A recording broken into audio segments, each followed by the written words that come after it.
नमस्कार दोस्तों। आज हम समझेंगे कि कैसे मंदी से बचा जाए। उससे पहले हम जानेंगे कि मंदी आ ही क्यों रही है और इसकी चर्चा क्यों हो रही है। मंदी आने के पीछे जो विदेशों में जो खाड़ी का युद्ध चल रहा है, तो उस वजह से मंदी आ रही है। हालांकि सोशल मीडिया पर फेक नैरेटिव्स फैल रहे हैं, उसका हम आज विश्लेषण करेंगे। खाड़ी कंट्रीज़ में जो युद्ध हो रहा है, उस उधर से जो है दुनिया का 20% क्रूड ऑयल वहाँ से निकलता है और भारत का 40% एलएनजी जो है वहाँ से आता है और एलएनजी पीएनजी वहाँ से आता है और वहाँ से हमारा क्रूड ऑयल भी आता है स्टेट ऑफ हार्मस से। अब वहाँ पर बहुत ही कम निकल रहा है, वहाँ से जो बहुत ही कम ही शिपमेंट गुजर रही है, जिसकी वजह से इंटरनेशनल मार्केट में जो है क्रूड ऑयल की प्राइस जो है बढ़ी हुई है। इसके पीछे और भी कई कारण हैं। दुनिया में सिर्फ अब दो ही जो है क्रूड ऑयल प्रोड्यूसर जो कि सबसे ज़्यादा अमाउंट में प्रोड्यूस करते हैं क्रूड ऑयल, वो है रशिया और एक वेनेजुएला। इसके अलावा भी कई छोटी मोटी कंट्रीज़ है जिनके पास इतना कोई रिसोर्सेज नहीं है।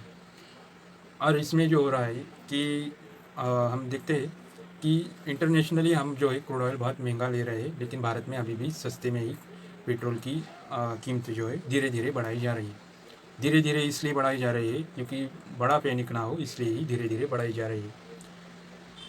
अब इस वजह से क्या होगा, क्रूड ऑयल और डीजल या फिर पेट्रोल और डीजल, इनकी प्राइस बढ़ने की वजह से क्या होता है, ट्रांसपोर्टेशन महंगा होता है। ओवरऑल सभी चीज़ें ट्रांसपोर्ट होकर ही आती है, जिस वजह से सभी चीज़ें महंगी होने की बहुत बड़ी संभावना बनती है। सभी चीज़ें महंगी होने की वजह से क्या होगा कि मंदी आएगी, यानी कि लोग जो है खर्चा जो करते हैं वो कम कर देते हैं। कंपनियाँ जो काम के लिए लोग होते हैं उनको कम कर देती है इन खर्चों को मैनेज करने के लिए। और भी कई चीज़ें, लोग जो है खर्चा कम करने की वजह से ओवरऑल पूरे भारत में ही बिज़नेस जो होगा वो कम होगा। इस वजह से जो है मंदी आने की संभावना है और बेरोज़गारी भी बढ़ सकती है, या फिर लोगों को इस समय में जो है लोगों को कामों से निकाला जा सकता है खर्चों को मैनेज करने के लिए। इसी वजह से जो है और भी मंदी आने की संभावना बनती है। अब इससे हम कैसे बचें? देखिए, जो भी नेसेसरी चीज़ें हैं, ठीक है, जो कि हमें बहुत ज़रूरत की चीज़ें हैं, वो भी अभी तक तो जो है स्टेबल प्राइस में मिल रही है, पुरानी मैन्युफैक्चरिंग की जो है, ठीक है। और जिनकी एक्सपायरी डेट 1 साल तक हो, ऐसी चीज़ें हमें स्टॉक पाइल करके रखनी चाहिए अपने ज़रूरत के हिसाब से, जितनी हमारी ज़रूरत हो और जो हमें हर रोज़ के दैनंदिन जीवन में ज़रूरत होती है। जैसे हम अपने कपड़े धोते हैं, उनके लिए जो चीज़ें लगती है, खाने की जो चीज़ें होती है, पैकेज फूड, उनका भी स्टोरेज कर सकते हैं। अनाज जो है 2 महीने तक ख़राब नहीं होता है, तो 2 महीने तक का अनाज हम रख सकते हैं अपने ज़रूरत के हिसाब से। उसके बाद वो ख़राब होने लगता है, आप भी समझते हैं। हम जो है मोबाइल का रिचार्ज मार सकते हैं साल भर का, जिससे पैसे बच सकते हैं।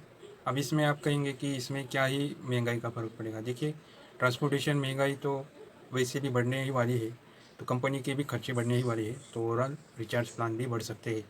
तो हम जो है अभी से ही साल भर का रिचार्ज कर सकते हैं मोबाइल का। और भी कई चीज़ें हैं, हम साइकिल खरीद सकते हैं, क्योंकि खरीदनी चाहिए मेरे हिसाब से, जिससे हम सेहत भी और कई चीज़ें बचा सकते हैं, सेहत भी इससे अच्छी ही रहेगी। और भी कई चीज़ें हैं जो कि आप जो है अपने समझ से आपको समझनी चाहिए। ये जो है चीज़ें हम कर सकते हैं, ठीक है। ये बहुत ज़रूरी खर्चे होते हैं जिन पर हम ध्यान देते हैं। इसके अलावा जो भी बाकी के खर्चे होते हैं वो अननेसेसरी होते हैं मेरे हिसाब से, ठीक है।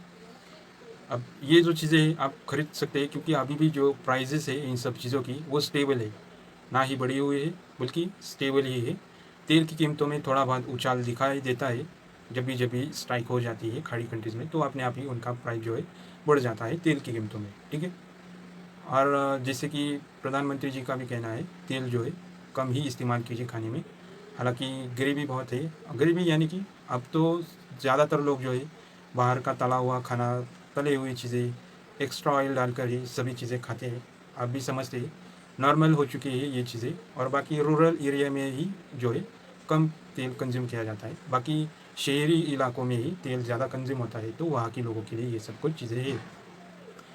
अगर आपको इन चीज़ों से कोई फ़र्क नहीं पड़ता है तो आप ना ही कीजिए ये सब चीज़ों को, ठीक है।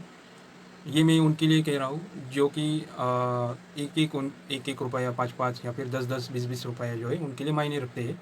तो उनके लिए मैं ये कह रहा हूँ, एकदम ही थोड़ा बहुत खर्चा हो जाएगा, लेकिन लॉन्ग टर्म में देखेंगे तो पैसे ही बचेंगे।